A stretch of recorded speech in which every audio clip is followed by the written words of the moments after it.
Most people get this wrong. They assume bigger networks are always better, but the surprising truth is that the right mobile plan depends entirely on your needs, budget, and usage habits. Today, we're comparing Consumer Cellular and Verizon Mobile to help you decide which is better for you. Let's start with coverage. Verizon Mobile is one of the largest networks in the U.S., offering nationwide 4G LTE and 5G coverage. It's ideal for people who travel frequently or live in rural areas because connectivity is rarely an issue. Consumer Cellular, on the other hand, runs on AT&T and T-Mobile networks, so coverage is solid in urban and suburban areas, but can be limited in more remote regions. Now, let's talk cost. Consumer Cellular is known for its affordable, flexible plans starting as low as $25 per month.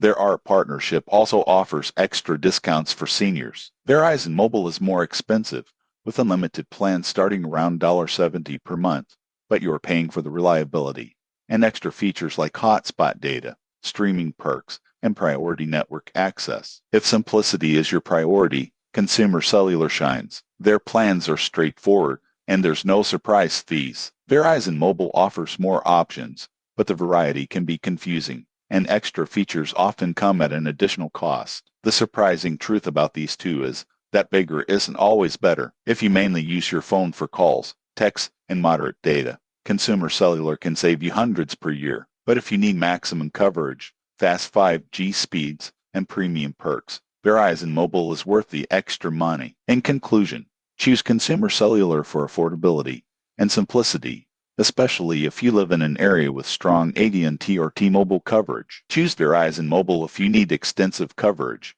5G speeds, and extra features. Both are excellent options depending on your priorities. Subscribe for more honest comparisons of mobile carriers and tips to get the best value for your phone plan.